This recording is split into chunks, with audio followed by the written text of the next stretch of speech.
The flames licked at the sky, casting a hellish glow across the Montana prairie as Yates Crawford spurred his exhausted horse forward through the billowing ash. His lungs burned with each desperate breath, but nothing could stop him from reaching the burning homestead, not when Sophia might still be trapped inside. Montana Territory, 1878. Yates had seen the black plume of smoke from 5 miles away while riding his regular patrol as deputy marshal. The isolated cabin belonged to the Millers, recent arrivals from Boston who'd staked their claim just last spring. He'd only spoken with them a handful of times since their arrival, but Sophia Miller's gentle smile and quick wit had left an impression he couldn't shake. His horse snorted in protest as they approached the blazing structure, the heat intensifying with each stride. Yates pulled his bandana over his nose and mouth, his eyes stinging as he scanned the property for any sign of life. The small barn stood untouched, but the main cabin was engulfed, its roof already partially collapsed. "Sophia," he shouted, dismounting and tying his horse to a fence post far enough from the flames. "Mrs. Miller." "Anyone?" The crackle of burning timber answered him as he circled the property, searching desperately for any sign that the family had escaped. Had they fled? Been attacked? The questions raced through his mind as he approached the back of the cabin where the fire seemed less intense. A faint sound caught his attention, not the roar of flames, but something human. A cry for help. Without hesitation, Yates charged toward the rear door, which hung partially open. Smoke poured out in thick waves, but he pushed forward, dropping to his knees where the air was marginally clearer. "Hello? Anyone in here?" he called, his voice rough from the smoke. Another sound, a cough, directed him toward what must have been the kitchen. Through the haze, he made out a figure slumped against the far wall. Sophia Miller, her dress smudged with soot, clutched a small bundle to her chest. "Deputy Crawford?" Her voice was weak, confused. "I'm getting you out of here, madam," Yates said, crawling toward her. "Where's your husband?" Pain flashed across her ash-streaked face. "Gone. "Rode to town yesterday. Never came back." There was no time for questions. The rafters groaned ominously above them, and a shower of sparks rained down as part of the ceiling gave way just feet from where they huddled. Yates reached her side and realized the bundle she protected was a small wooden box, clutched tightly to her chest. Her knuckles were white with the effort of holding on. "Can you walk?" he asked, already slipping an arm around her waist. She nodded weakly, and together they staggered toward the door. The smoke was thicker now, choking them with each step. Yates felt her stumble and swept her into his arms, the box still clutched between them. The rush of fresh air when they finally broke free of the cabin nearly made him dizzy. He carried Sophia several yards away before gently setting her down on the grass. Her face was streaked with tears and soot, her honey blonde hair singed at the edges, but she was alive. Behind them, a terrible groan filled the air as the cabin's remaining support beams surrendered to the flames. The entire structure collapsed inward, sending a fountain of embers skyward. "Everything," Sophia whispered, her eyes fixed on the destruction. "Everything we built." Yates knelt beside her, his own breath coming in ragged gasps. "Are you hurt, Ann Burns?" She shook her head slowly, still clutching the wooden box. "Just some scratches." The smoke. A coughing fit overtook her, and Yates hurried to retrieve his canteen from his saddle. "Drink," he instructed, holding the water to her lips. "Slowly now." As she sipped, he took stock of their situation. The cabin was a total loss, nothing to salvage. Night would fall in a few hours, and they were miles from the nearest neighbor, even farther from town. And where was John Miller? The man had been gone overnight, according to Sophia, which didn't sit right with Yates. "What happened here?" he asked gently once her coughing subsided. Sophia's fingers traced the pattern on the box in her lap. "I was baking bread when I smelled smoke. By the time I realized it wasn't from the oven, the front room was already burning." Her voice trembled. I tried to save more, but the fire spread so quickly. Any idea how it started? Her eyes met his, suddenly sharp despite her exhaustion. It wasn't an accident. Yates felt his muscles tense. What do you mean? I heard riders, she said, her voice dropping to nearly a whisper. 3, maybe 4. They were shouting, laughing. I hid when I saw them approach. They. She swallowed hard.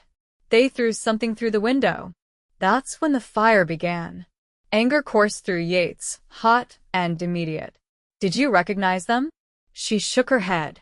They wore bandanas over their faces. But one of them. Her fingers tightened around the box. One of them called another Walsh. The name hit Yates like a physical blow. The Walsh brothers had been terrorizing the territory for months: robbery, intimidation, and now apparently arson. But why target the Millers? We need to get you somewhere safe, he said, pushing aside his questions for the moment. My cabin's about an hour's ride from here. Can you manage that? Something like wariness crossed her face. I should wait for John. He'll come back and find. Mrs. Miller, Yates said gently, we don't know when your husband will return, and it's not safe for you to stay here alone. Whoever did this might come back to check their work. Her shoulders slumped slightly as the reality of her situation settled in. You're right. She looked up at him, vulnerability and determination battling in her expression. Thank you for finding me, Deputy. Yates, he corrected, offering her a hand up. Just Yates is fine, madam. Then I'm Sophia, she replied, accepting his help. Not Mrs. Miller, not today. There was something in the way she said it that made Yates wonder if there was more to her story than a simple homesteader's life gone up in smoke. But those questions would have to wait. For now, getting her to safety was all that mattered. He helped her onto his horse, then mounted behind her, acutely aware of her closeness as she leaned back against his chest, still clutching her precious box. They rode away from the smoldering ruin slowly, Yates keeping his eyes sharp for any sign of the arsonists or, for that matter, John Miller. The Montana sunset painted the sky in shades of orange and purple as they made their way across the rolling grassland. Sophia remained quiet, occasionally trembling against him despite the warm evening air. We'll be there soon, Yates assured her after nearly an hour of silence. It's not much, but it's solid. Been standing for 15 years now. You built it? She asked, her voice sounding stronger. My father did, he replied. Came out here from Pennsylvania when this was still Indian territory. Built it sturdy enough to withstand just about anything, including unwanted guests. There was a hint of attempted humor in her tone, though it fell flat against her circumstances. Including those, Yates confirmed. Nobody bothers the local law much. Bad for their health. The truth was more complicated. At 32, Yates had spent nearly a decade as a deputy, and while most folks respected the badge, there were always those who saw it as a challenge. The scar that ran along his jaw was testament to that, a souvenir from a knife fight with a cattle rustler 3 years back. As they crested a small hill, his cabin came into view, a sturdy log structure nestled against a stand of pines, with a small corral and outbuilding nearby. Smoke rose lazily from the stone chimney. His ranch hand, Samuel, would have lit the evening fire as usual. Home, Yates said simply. Samuel emerged from the cabin as they approached, his weathered face registering surprise at the sight of Yates returning with a woman. At 65, the former cavalry scout had seen enough of life not to ask unnecessary questions. Got company, I see, he said instead, taking the reins as Yates dismounted. This is Mrs. Miller, Yates explained, helping Sophia down. There's been trouble at her homestead. She'll be staying with us for a bit. Samuel nodded, his eyes taking in Sophia's soot-stained dress and exhausted posture. I'll tend to your horse. Just put some stew on, plenty to go around. Yates guided Sophia into the cabin, suddenly conscious of its bachelor simplicity. The main room served as both kitchen and living area, with a wooden table, a few chairs, and a stone fireplace dominating the space. A corridor led to 2 small bedrooms at the back. "It's not fancy," he said apologetically, "but you're welcome to my room. I can bunk with Samuel in the lean-to." Sophia stood in the center of the room, still clutching her box, taking in her surroundings. "It's perfect," she said softly. "Solid, like you said." She turned to face him. "I can't thank you enough." "No need for thanks," Yates replied, uncomfortable with her gratitude. "It's my job to help folks in trouble." "Is it your job to ride through fire for them?" she asked, a curious expression crossing her face. The question caught him off guard. "I suppose not specifically," he admitted. "But I couldn't just let me burn." She finished for him, a ghost of a smile touching her lips. "No, madam." "I couldn't do that." Their eyes held for a moment longer than was proper, and Yates felt something shift in the air between them, a recognition, perhaps, or a possibility neither of them was ready to name. Samuel's entrance broke the tension.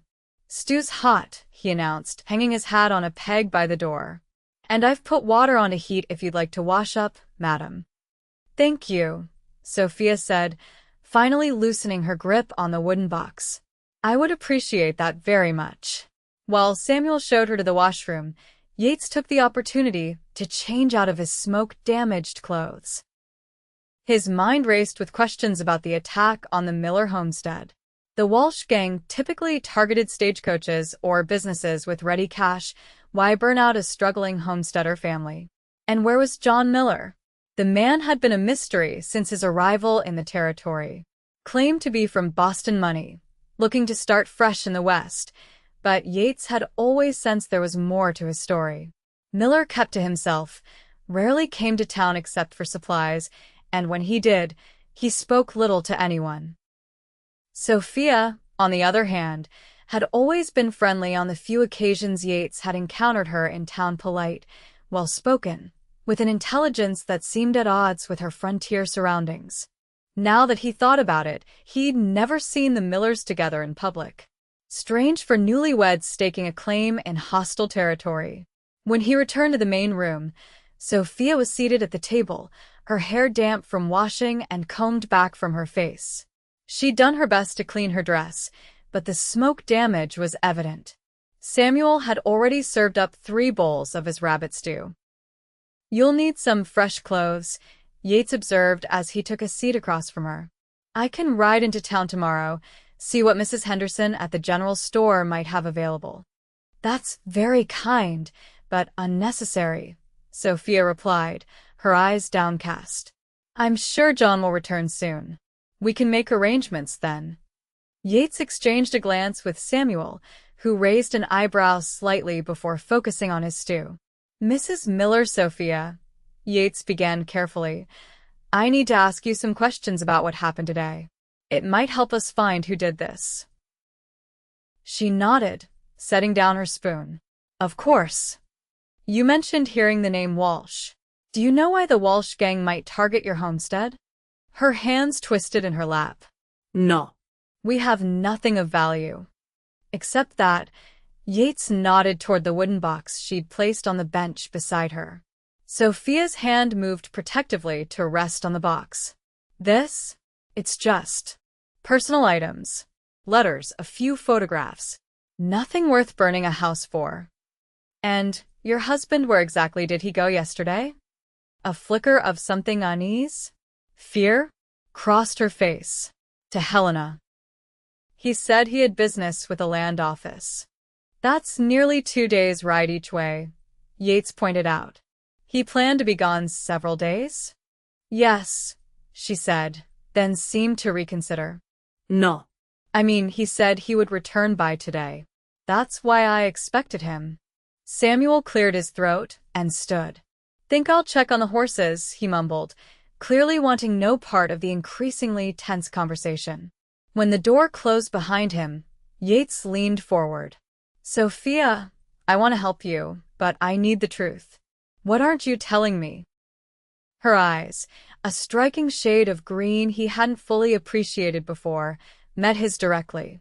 "What makes you think I'm hiding something?" "Experience," he said simply. "And the fact that you're not nearly as worried about your husband as most wives would be after their home was burned to the ground." A long silence stretched between them. Outside, the first stars appeared in the darkening sky. The fire crackled on the hearth, casting shifting shadows across Sophia's face as she seemed to debate with herself. Finally, she reached for the box. "You're right," she said quietly. "I haven't been entirely truthful." She opened the lid, revealing a stack of papers, a small leather pouch, and a revolver nestled in a bed of cloth. Carefully, she removed one of the documents and handed it to Yates. It was a wanted poster.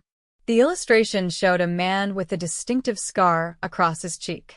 The name beneath read John Walsh, wanted for murder, robbery, and extortion in 3 territories. John Walsh, Yates read aloud, the pieces suddenly falling into place. Not John Miller. Sophia's face was a mask of shame and defiance. No. Not Miller. "You're married to the leader of the Walsh gang." It wasn't a question. "I was," she corrected. "Or rather, I was forced into it. 2 years ago, my father's bank in Denver was robbed. Walsh took me as insurance against pursuit. Eventually, he decided to keep me." Her voice was steady, but her hands trembled slightly. "He brought me here to hide while his brothers continued their operations.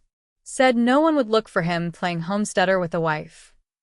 Yates struggled to process this revelation. "So the men who burned her cabin?" "His own brothers," she confirmed. "They must have discovered I was planning to escape. I've been gathering evidence against them for months." She gestured to the papers in the box. Dates, locations, names of their victims. "I was going to take it to the territorial marshal in Helena." "And John?" "Gone to meet with another gang about a stagecoach robbery. He left yesterday morning." Her eyes hardened. "He's not coming back for me, Deputy Crawford. He never intended to. I overheard him and his brother Liam arguing before he left. Liam wanted to kill me then, but John said he'd take care of the problem when he returned." The implications of her words settled heavily in the room. This woman had been living as the captive wife of one of the territory's most wanted outlaws, gathering evidence at risk of her life, only to be targeted for elimination when her usefulness ended. "Why didn't you run while he was gone?" Yates asked. A bitter smile crossed her lips. "Where would I go? A woman alone in this territory wouldn't last a week. And he always left one of his men watching from a distance. Until today, they must have thought I'd be dead in the fire." Yates rose from his chair, pacing the small room as he considered their situation. The Walsh gang wouldn't leave loose ends. Once they discovered Sophia had survived, they'd come looking for her and for anyone helping her. "We need to get you and this evidence to the federal marshal in Helena," he decided. "It's your best chance for protection." "And yours," she added softly. "I've put you in danger just by being here." Yates shook his head. "That's not your concern." "It is," she insisted. "You rode through fire to save me without knowing any of this. The least I can do is worry about your safety in return." Their eyes met again, and Yates felt that same inexplicable connection, stronger now. This woman had endured captivity and terror for 2 years, yet maintained both her wits and her humanity. It was remarkable. "We'll leave at first light," he said, breaking the moment.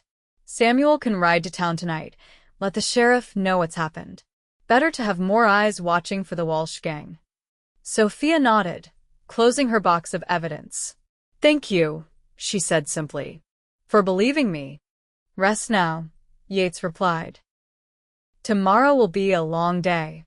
He showed her to his bedroom, a spare space with little more than a bed, chest of drawers, and small table, and left her to settle in.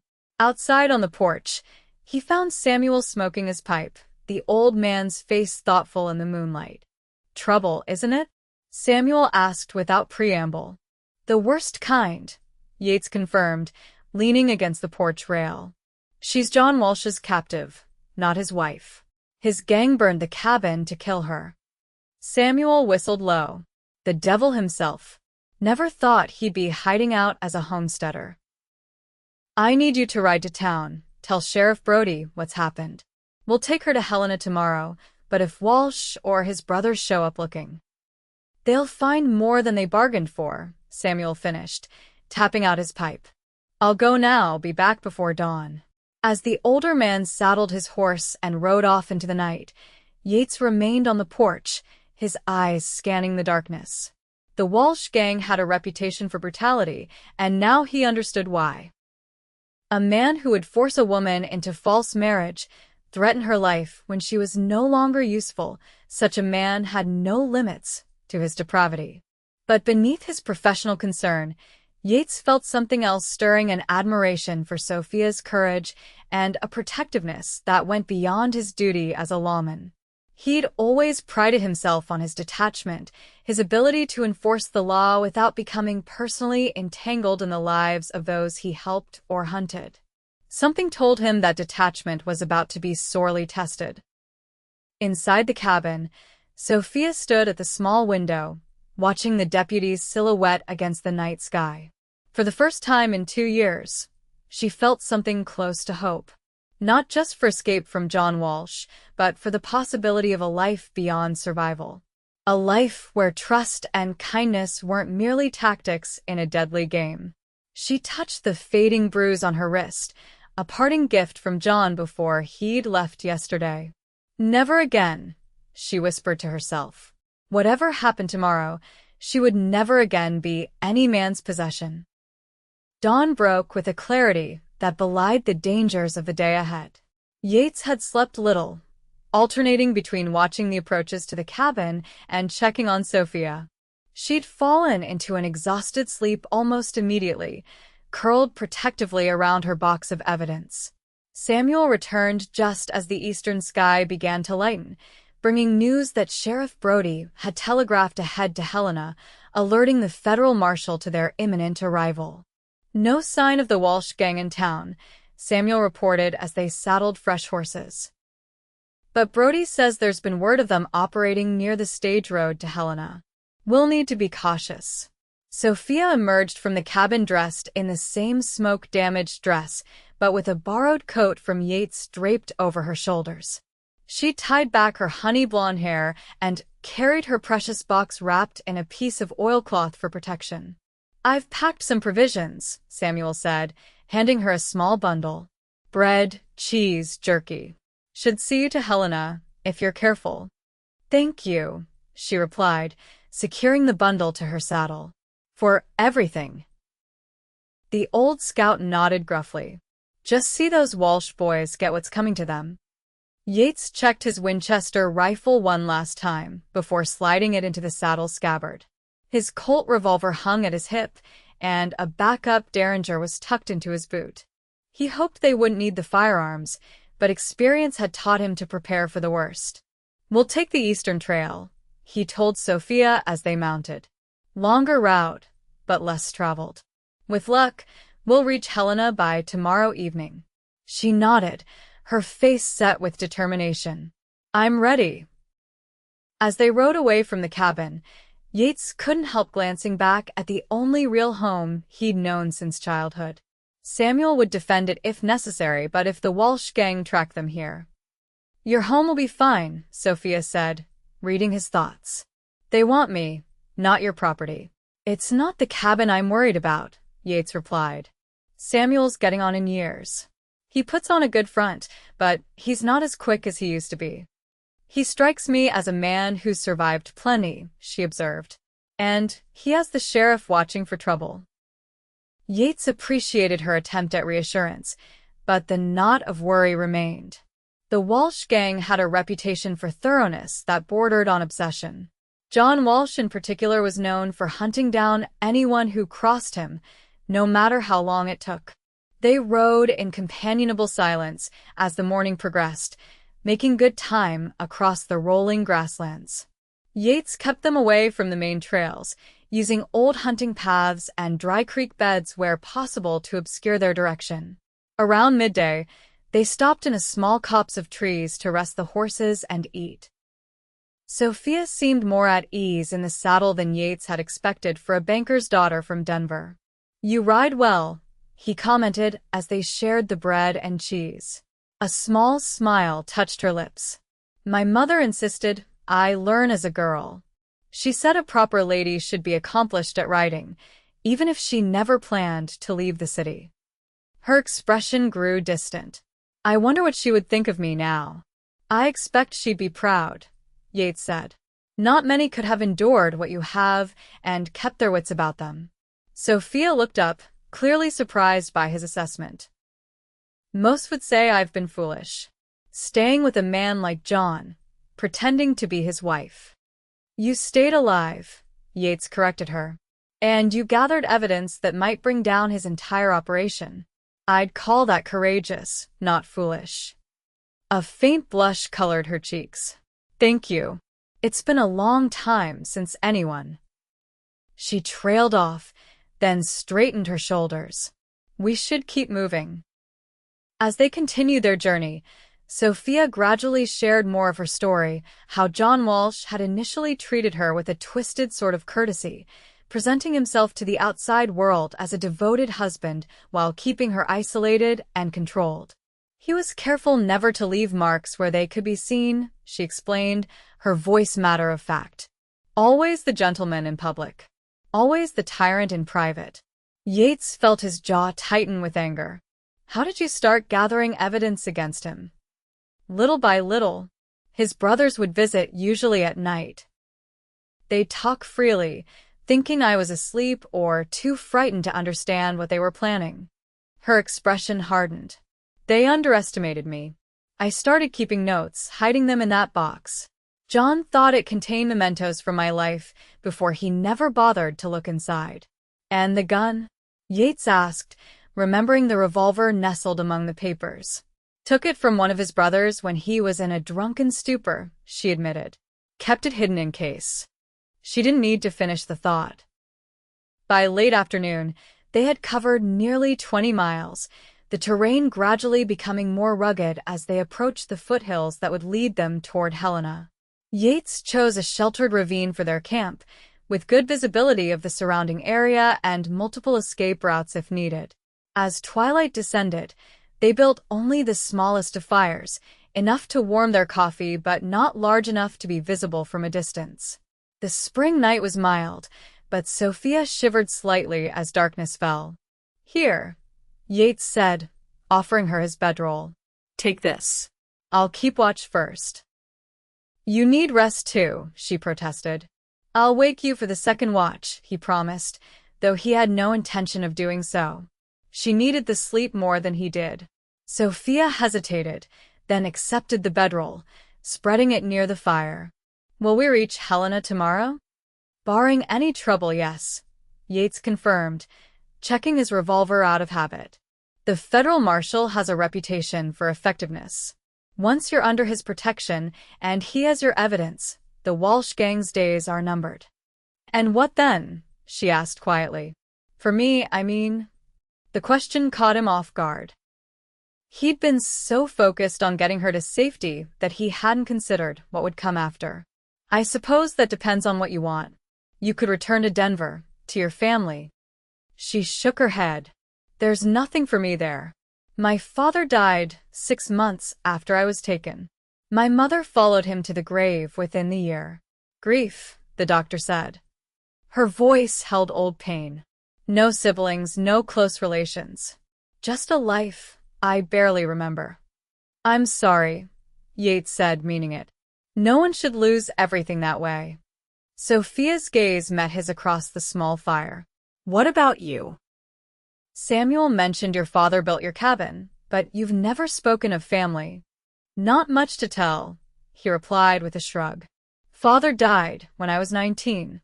Mother had passed years before. No brothers or sisters. Been on my own since then, more or less." "And you became a lawman." Yates nodded. "Seemed the right thing at the time. Territory needed men willing to stand between the predators and the innocent. He poked at the fire with a stick. Never expected to be doing it this long, though. "What did you expect?" she asked, genuine curiosity in her voice. He considered the question, realizing it had been years since anyone had asked him about his own aspirations. "Land of my own, I suppose. Cattle, maybe horses.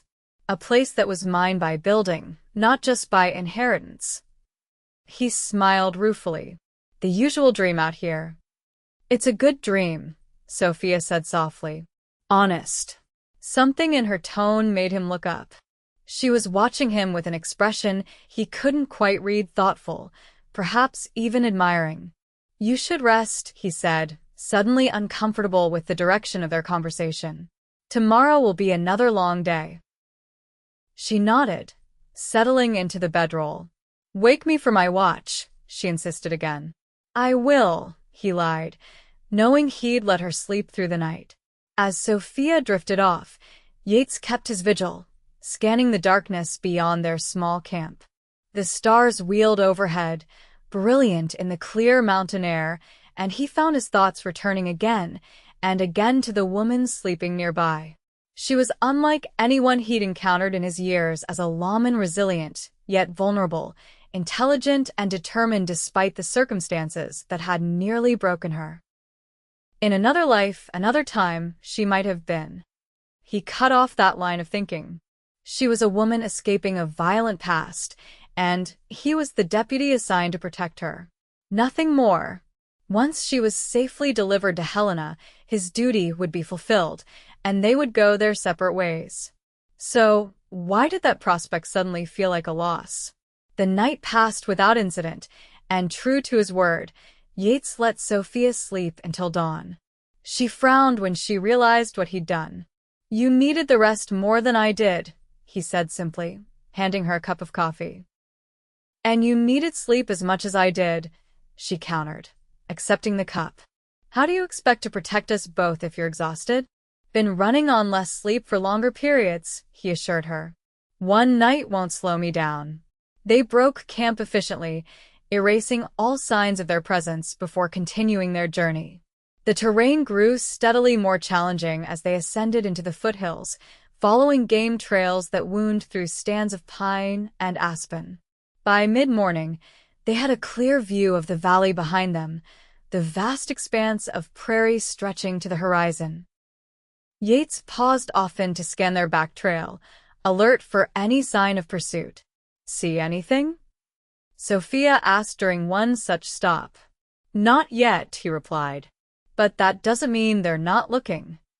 They pushed on, the horses laboring on the steeper sections. Yates estimated they were still a good 8 hours from Helena when he spotted the dust cloud to the south, barely visible, but unmistakable. "Riders," he said tersely, pointing. "At least 3, maybe more." Sophia's face paled. "Them? Can't be sure from this distance, but we should assume so." Yates assessed their options quickly. "We need to pick up the pace, try to lose them in the higher country." They urged their mounts forward, taking a deer path that climbed steeply through a dense pine forest. The going was slower than Yates would have liked, with low-hanging branches forcing them to duck and weave. After an hour of hard riding, he called a halt to rest the horses, using the opportunity to check their back trail again. The dust cloud was closer now, though still miles away. "They're gaining," he said grimly. "We need to change tactics." Sophia straightened in her saddle. "What do you suggest?" Yates studied the terrain ahead. "There's a mining settlement about 3 miles northeast, Silver Creek. Mostly abandoned now, but there might be a few old-timers still working claims. We could cut across this ridge, be there in an hour." "Safety in numbers," she guessed. "That, and it gives us more options. They'll expect us to make straight for Helena. This takes us off that path." He didn't add that it would also put innocent miners in potential danger, but the alternative, being caught in the open by the Walsh gang, was worse. They set off again, pushing their tired horses as much as they dared on the rocky terrain. The ridge offered good visibility in all directions, and Yates kept watch for their pursuers as they traveled. It was Sophia who spotted the smoke first, not the distant dust of riders, but a plume rising from just beyond the next ridge. "Is that Silver Creek?" she asked, pointing. Yates frowned, studying the smoke. It was too much for cooking fires or even a blacksmith's forge. "Something's burning," he said, a sense of dread building in his gut. "And it's right where the settlement should be." They crested the ridge cautiously, and the scene below confirmed his worst fears. Silver Creek, or what remained of it, was ablaze. Several buildings were fully engulfed, while others smoldered in various stages of destruction.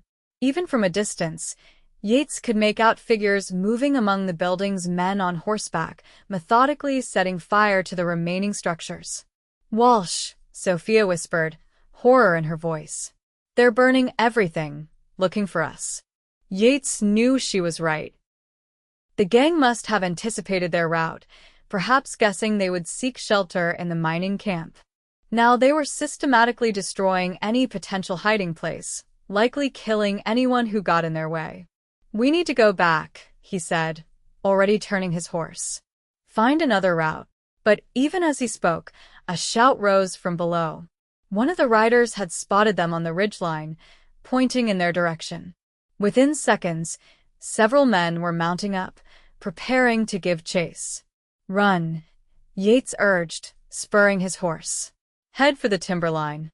We'll lose them in the trees." They galloped along the ridge, abandoning caution for speed. Behind them, the Walsh gang members gave pursuit, their whoops and hollers carrying on the wind. Yates counted at least 5 riders bad odds, even if they hadn't been exhausted from 2 days of hard travel. The forest loomed ahead, promising cover if they could reach it in time. Sophia rode well despite her fatigue, keeping pace with Yates as they pushed their mounts to the limit. They were 50 yards from the tree line when the first shot rang out wide of the mark, but close enough to hear the bullet whine past. Yates didn't look back, focusing instead on the rapidly approaching forest. 3 more shots followed in quick succession, one kicking up dirt just feet from Sophia's horse. The animal shied violently, nearly unseating her, but she regained control with impressive skill. Then they were among the trees, the dense pines swallowing them as they plunged deeper into the forest. Yates led them on a winding path, doubling back occasionally to confuse their trail, using streambeds to hide their tracks where possible. After 20 minutes of hard riding, he called a halt in a small clearing, the horses heaving with exertion. "Did we lose them?" Sophia asked, her voice tight with tension. Yates listened intently. The forest was quiet save for bird calls and the rustling of leaves in the breeze. "For now," he said, "but they'll follow our trail. We need to keep moving." "The horses can't take much more," she pointed out, stroking her mount's lathered neck. "And neither can I, to be honest." She looked exhausted, her face drawn with fatigue and fear. Yates realized she was right. They couldn't outrun the Walsh gang forever. Sooner or later, they would be caught in the open or their horses would fail. "There's an old trapper's cabin about 2 miles from here," he said, making a decision. "Built against a rock face, with only one approach. We might be able to defend it until help arrives." "Help?" Sophia looked skeptical. "Who would help us out here?" "I sent a message with Samuel to telegraph the federal marshal," Yates explained. "By now he knows we're being pursued. Standard procedure would be to send a detachment to meet us." It was a slim hope, but better than nothing. The federal marshals were efficient, and if they'd received word of the situation, they might already be on their way from Helena. "All right," Sophia agreed, readjusting her grip on the precious box of evidence. "Lead on." They proceeded more cautiously now, conserving their horses' strength while keeping alert for any sign of pursuit. The forest grew denser as they climbed, the afternoon sun filtering through the canopy in dappled patterns. The trapper's cabin appeared just as Yates remembered it, a small, sturdy structure built against a granite outcropping, with a clear view of the surrounding forest from its single window. He helped Sophia dismount, then led the horses around back where a tiny lean-to offered minimal shelter. "It's not much," he apologized as they entered the cabin. The interior was a single room with a stone fireplace, rough wooden table, and frame for a straw mattress. Dust and cobwebs suggested it had been abandoned for some time.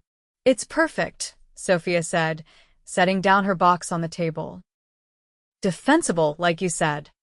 Yates checked their supplies, ammunition for his Winchester and Colt, the remaining food, and their water. They had enough for perhaps a day, 2 if they were careful. After that, "I'll secure the perimeter," he said, more to give himself something to do than out of immediate necessity. "See if I can find any sign of them." Outside, he circled the cabin, noting potential shooting positions and escape routes.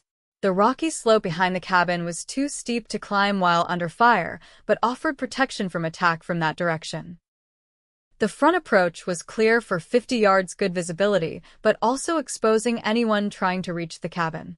As he completed his circuit, he heard a soft sound from inside Sophia, finally giving into the emotion she'd controlled so carefully until now. Quiet sobs reached his ears through the thin walls of the cabin. Yates hesitated, torn between giving her privacy and offering comfort. After a moment, he quietly re-entered the cabin, finding her seated on the edge of the makeshift bed, her face in her hands. "Sophia," he said gently, kneeling before her. "We'll get through this." She looked up, her green eyes swimming with tears. "Will we? They burned an entire settlement looking for me. How many people died today because I survived that fire?" "That's not on you," Yates said firmly. "The Walsh gang has been terrorizing this territory for years. Those deaths are on them, not you. But if I hadn't tried to escape, if I hadn't gathered evidence, then you'd still be a prisoner, and they'd still be hurting innocent people," he finished for her. "You did the right thing, the brave thing." Sophia wiped at her tears, visibly struggling to regain her composure. "I'm sorry." "You must think me terribly weak." "No," Yates said, the word coming out more forcefully than he'd intended. "I think you're one of the strongest people I've ever met." Their eyes met, and something passed between them, an understanding, a connection that transcended their current danger. Without conscious thought, Yates reached out, gently brushing a tear from her cheek. Sophia caught his hand, holding it against her face for a moment. "Thank you," she whispered, "for everything."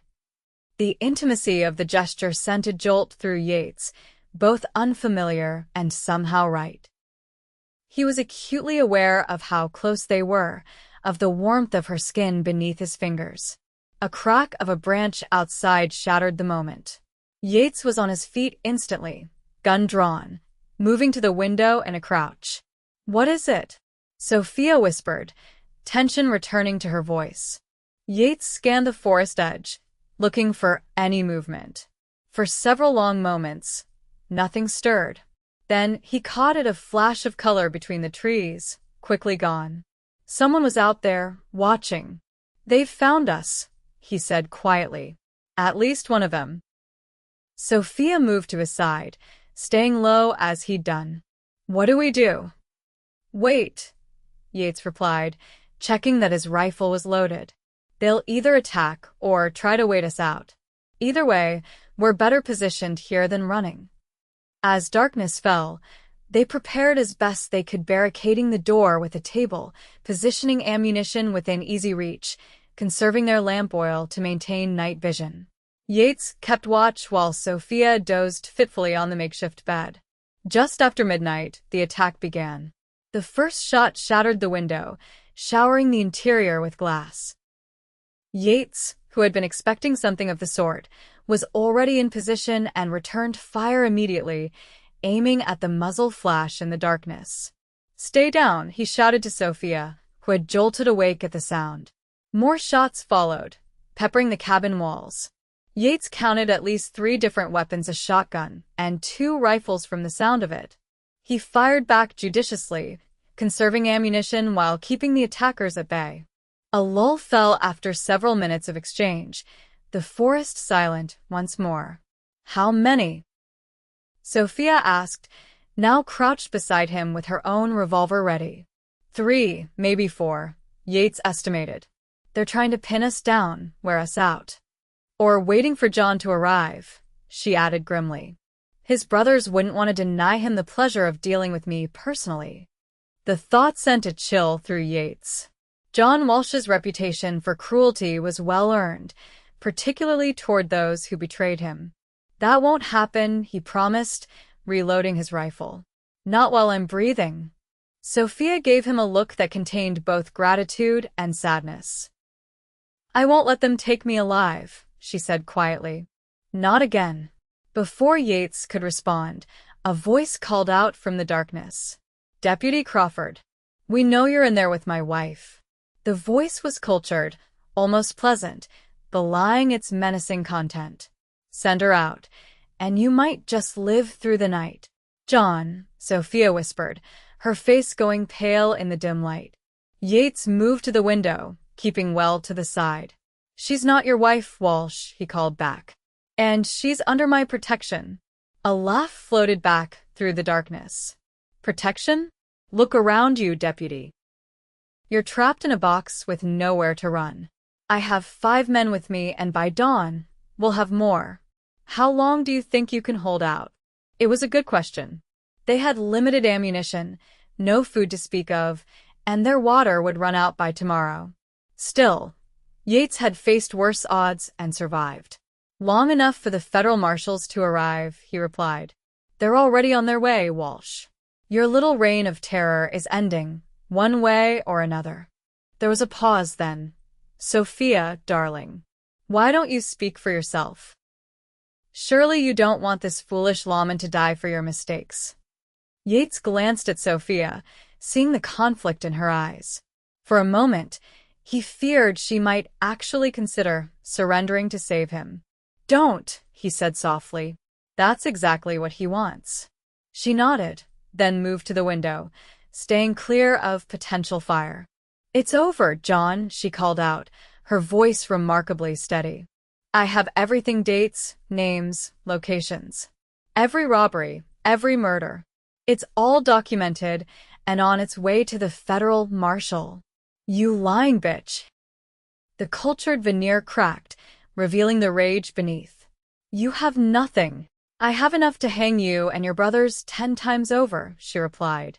"Give up now, and maybe they'll just put you in prison instead."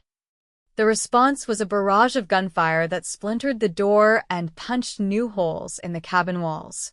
Yates pulled Sophia down as bullets whizzed overhead, the sound deafening in the small space. When the firing ceased, he risked a glance out the window. Shadows moved among the trees, repositioning for another assault. "They're spreading out," he observed. "Trying to surround us." "Can they reach the back?" Sophia asked. "Not easily. The slope's too steep for a direct approach, and the rock face protects us from above."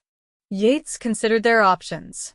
"If we can hold until dawn, we might spot a way out." More shots rang out, seemingly from all directions now. Yates returned fire selectively, knowing each bullet needed to count. Beside him, Sophia used her revolver when a target presented itself, her aim surprisingly accurate. The night wore on, periods of intense gunfire alternating with tense silence. By Yates's estimation, they had wounded at least one of the gang members, but the others maintained their positions, content to wait them out. As false dawn began to lighten the sky, John Walsh called out again. "Last chance, deputy. Send her out now, or we burn you both out." Yates tensed. Fire was the one thing they couldn't defend against. The cabin's wooden walls and roof would catch quickly, leaving them no choice but to flee into the open. "He's bluffing," Sophia said, though uncertainty tinged her voice. "The trees are too close. He risks burning down the entire forest." "John Walsh isn't known for his caution," Yates replied grimly, "or his concern for collateral damage." As if to prove his point, A flaming arrow arced through the early morning light, embedding itself in the cabin's roof. Another followed, then another, each finding purchase in the dry wood. "We need to move," Yates decided, gathering their few remaining supplies. "The back slope, it's our only chance." Sophia clutched her box of evidence. "It's too steep, you said so yourself." "Better than burning or being shot," he countered, already moving toward the rear of the cabin where a small door led to the lean-to. "We'll use the smoke for cover." The roof was fully ablaze now, flaming debris beginning to fall into the cabin. They crawled into the lean to where the horses nickered nervously at the smell of smoke. "I'll go first," Yates said, peering up at the rocky slope. "Find a path, then help you up." "And if there isn't one?" Sophia asked. He met her gaze steadily. "Then we make our stand here." Understanding passed between them. If capture was inevitable, they would ensure the Walsh gang paid dearly for their victory. Yates slipped out of the lean-to, staying low as he began to climb the steep slope. The rocks were loose in places, threatening to give way under his weight, but he found a zigzagging path that offered some stability. 20 feet up, he paused on a narrow ledge, signaling for Sophia to follow. She moved with surprising agility, her dress torn and dirty, but not hampering her progress as she climbed toward him, the precious box secured across her back. Below them, shouts of alarm indicated the gang had discovered their escape attempt. Shots rang out, bullets ricocheting off the rocks around them. "Keep moving," Yates urged as Sophia reached his position. "There's a ridge above us. Might give us some cover." They climbed higher, loose shale sliding beneath their boots, progress agonizingly slow as bullets continued to fly. Yates felt a sharp sting as one grazed his arm, tearing through his sleeve, but he pushed on. The ridge, when they reached it, offered minimal protection, a slight overhang that shielded them from direct fire from below but left them exposed if the gang managed to circle around. "We can't stay here," Sophia gasped, breathless from the climb. "They'll find a way up." Yates nodded, scanning their surroundings. The ridge extended to their right, gradually ascending toward higher peaks. To their left, it tapered off into more accessible terrain, where the Walsh gang would likely try to cut them off. This way, he decided, leading them right, deeper into the mountains. "If we can reach that saddle between the peaks, we might find a path down the other side." They moved as quickly as the treacherous footing allowed, Yates helping Sophia over the more difficult sections. The sun was fully up now, its light revealing the spectacular but deadly terrain surrounding them: sheer drops, unstable scree slopes, and narrow ridges with exposure on both sides. An hour into their flight, they paused to rest in the shelter of a large boulder. The cabin below was now a smoldering ruin, but they could see riders spreading out, some beginning to ascend toward their position. "They're persistent," Sophia observed, sipping sparingly from their last water canteen. "It's personal for them," Yates replied, checking his rifle. 6 rounds left, plus 4 in his revolver. Not enough for an extended fight, especially for John. She nodded, her expression hardening. He always did hate losing what he considered his property. The bitterness in her voice made Yates look at her more closely. Despite the exhaustion and fear, there was a fierce determination in her eyes that he'd come to admire deeply over their short acquaintance. "We should keep moving," he said, rising carefully to avoid skylining himself. "That saddle is still a good 2 hours away." They continued their grueling traverse, the terrain growing more challenging as they climbed. Twice they were forced to backtrack when their path ended in impassable cliffs, precious time slipping away as the Walsh gang closed the distance behind them. By midday, they had reached a precarious position, a narrow ledge with a 100-foot drop on one side and a steep, loose slope on the other. Ahead, perhaps half a mile distant, was the saddle between peaks that represented their best hope for escape. "I don't know if I can make it," Sophia admitted, her face pale with fatigue. "My legs feel like jelly." Yates studied the route ahead. Just a little farther, he encouraged. One step at a time. He took her hand to steady her as they inched along the ledge, their backs pressed against the rocky wall. Below, the forest stretched out in a sea of green, beautiful and unreachable.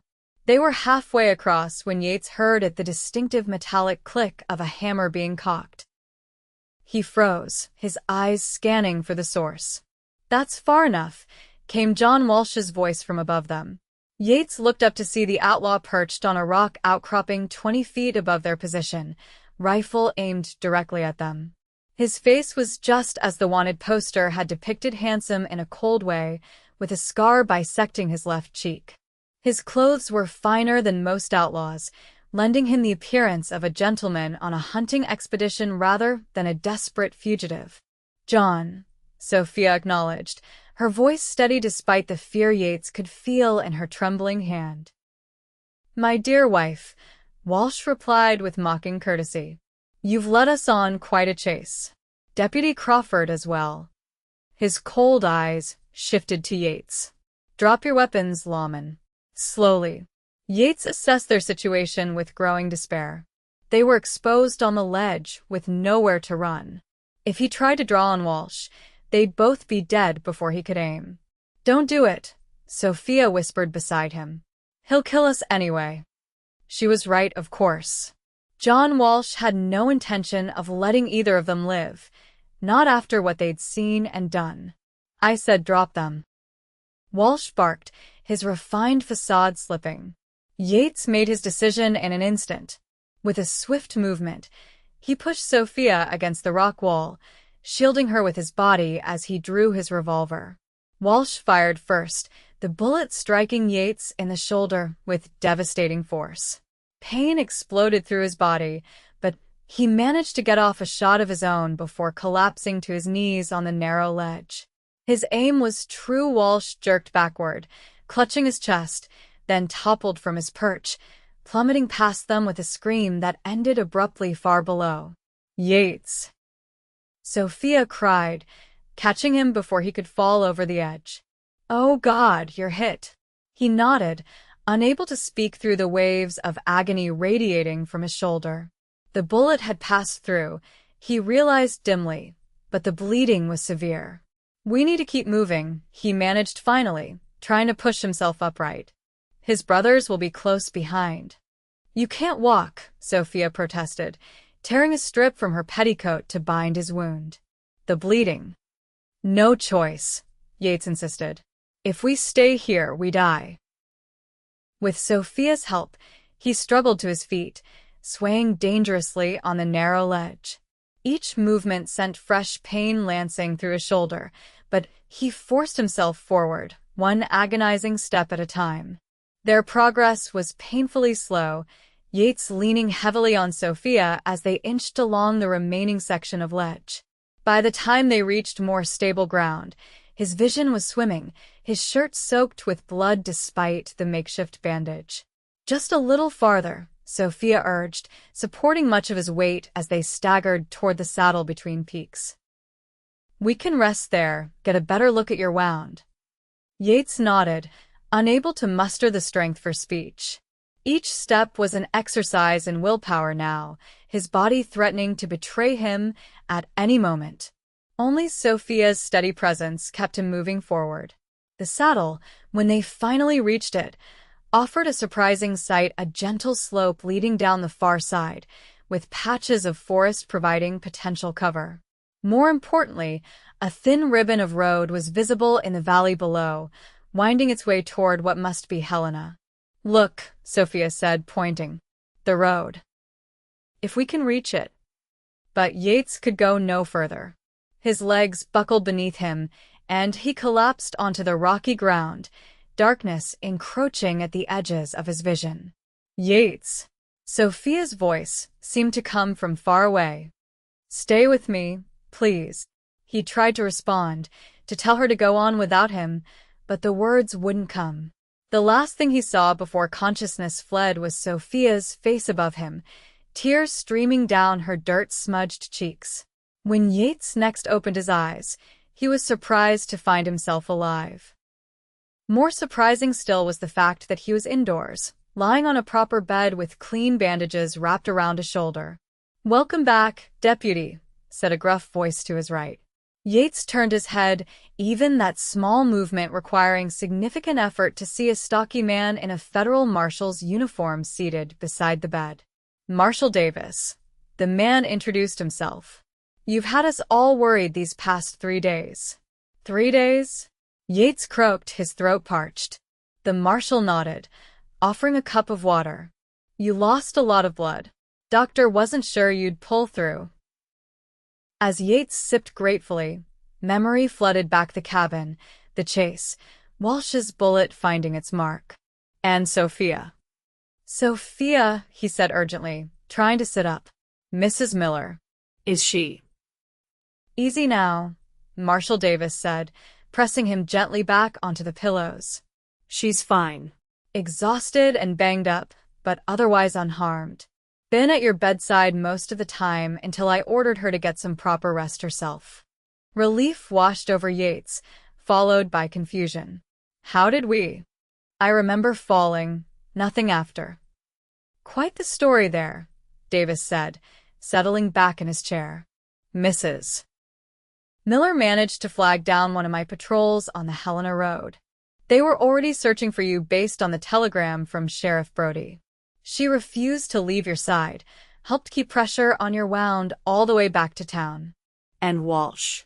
Yates asked. "His gang. John Walsh, his dead body recovered yesterday at the base of the cliff where you shot him.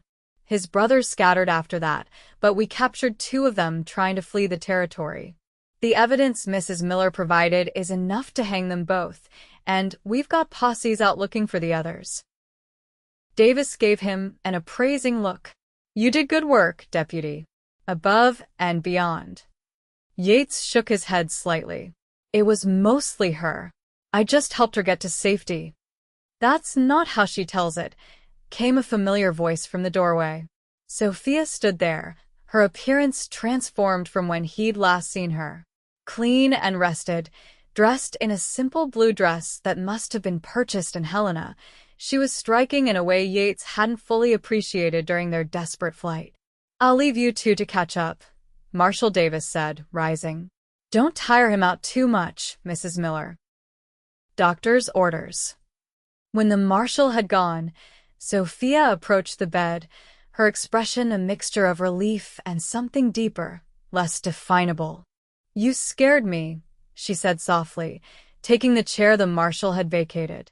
"The doctor said the bullet missed anything vital, but the blood loss." She shuddered slightly at the memory.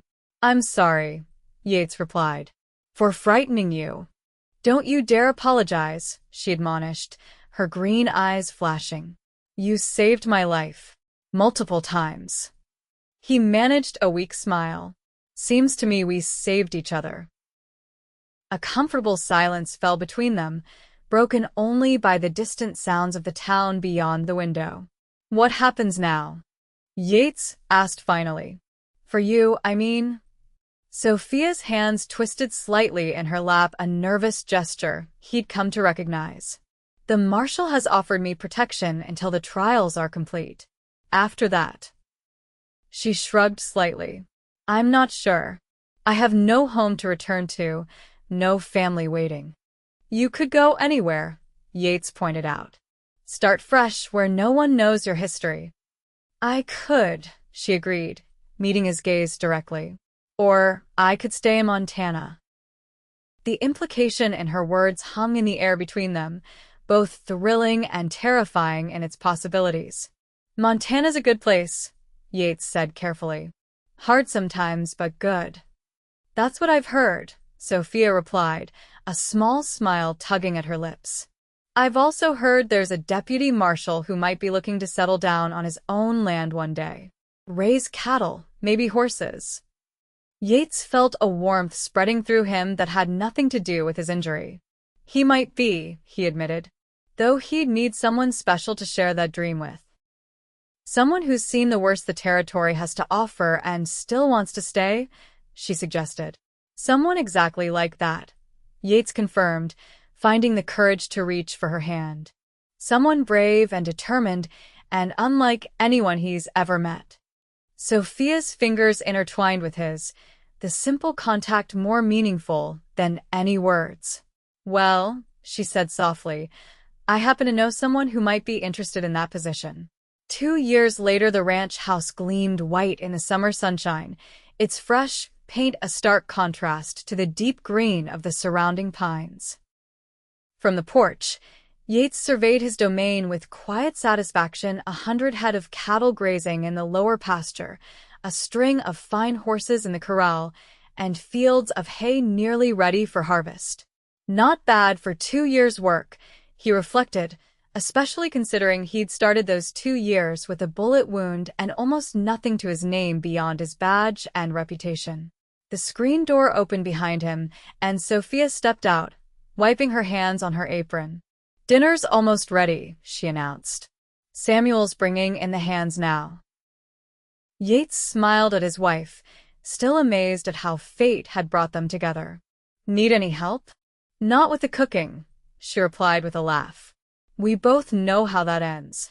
It was true Yates's culinary skills remained limited at best, despite Sophia's patient attempts to teach him. Some things, they'd discovered, were better left to those with natural talent. He stepped closer, slipping an arm around her waist. "Hard to believe it's been 2 years, he murmured, pressing a kiss to her temple. "Sometimes it feels like yesterday," Sophia said, leaning into his embrace. "Other times like another lifetime entirely." The trials of the surviving Walsh gang members had concluded 6 months after their capture, resulting in hangings for the brothers and long prison sentences for their associates. Sophia's testimony had been crucial, delivered with a courage that had impressed even the most hardened lawmen. By then, Yates had recovered enough to resign his deputy position and purchase this land, the culmination of his long-held dream, made sweeter by having Sophia to share it with. Their wedding had been a simple affair in Helena, attended by Marshal Davis, Sheriff Brody, and a few other friends. Samuel had joined them from the start, the old scout declaring himself too set in his ways to live anywhere else. His experience proved invaluable as they built the ranch from nothing, his gruff affection for them both manifesting in tireless work and occasional unsolicited advice. "Riders coming," Sophia noted, gesturing toward the distant road where a cloud of dust announced visitors. Yates squinted against the sun. "Looks like Marshal Davis. Wonder what brings him out this way." They waited on the porch as the marshal and 2 deputies approached, dismounting at the hitching post with the ease of men accustomed to long days in the saddle. "Crawford," Davis greeted, removing his hat as he climbed the steps. "Mrs. Crawford. Hope we're not interrupting your dinner."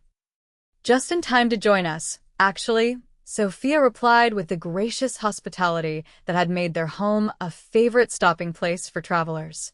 "There's plenty to go around." Davis smiled his thanks but shook his head. "Afraid we can't stay long. Just passing through on our way north." He turned to Yates, his expression growing more serious. "Thought you might want to know we got the last of them." Liam Walsh was captured in Wyoming last week, being brought back to Helena for trial. The news settled over Yates with surprising weight. Liam Walsh, John's most violent brother, had eluded capture for 2 years, occasionally surfacing to commit robberies before disappearing again. His capture marked the true end of the Walsh gang saga. "That's good news," Yates said, feeling Sophia's hand slip into his. "Thank you for letting us know." "Figured you deserved to hear it personally," Davis replied, "considering what you both went through." After the marshal and his deputies departed, declining multiple invitations to stay for dinner, Yates and Sophia remained on the porch, watching them disappear down the road. "It's really over," Sophia said quietly. "All of it." Yates nodded, drawing her closer. "Does it change anything for you, knowing he's been caught?" She considered the question, her eyes distant for a moment. "No," she decided finally. "I let go of that part of my life a long time ago. The day you rode through ash and smoke to find me in that burning cabin. Yates remembered that day with perfect clarity, the fear that had driven him, the relief when he'd found her alive, the beginning of feelings he hadn't recognized until much later. "Best ride I ever took," he said simply. Sophia turned in his arms, rising on tiptoe to kiss him properly. "I love you, Yates Crawford," she whispered against his lips. "Every day more than the last." "And I love you," he replied, the words as true and solid as the ground beneath them. "Always will." From the direction of the bunkhouse came the sound of approaching voices. Samuel and the ranch hands, hungry after a day's work and drawn by the promise of Sophia's cooking. Soon the house would be filled with conversation and laughter, the family they had built around themselves in this wild, beautiful country. Yates took Sophia's hand as they turned to greet their approaching friends. They had come through fire together, literal and figurative, to build this life. Whatever challenges tomorrow might bring, they would face them the same way, side by side, stronger together than apart. As the evening sun gilded the mountains on the horizon, Yates felt a deep contentment settle in his soul. From the ashes of Sophia's burning cabin, they had forged something enduring, a love as vast and untamed as the Montana sky above them, and just as eternal.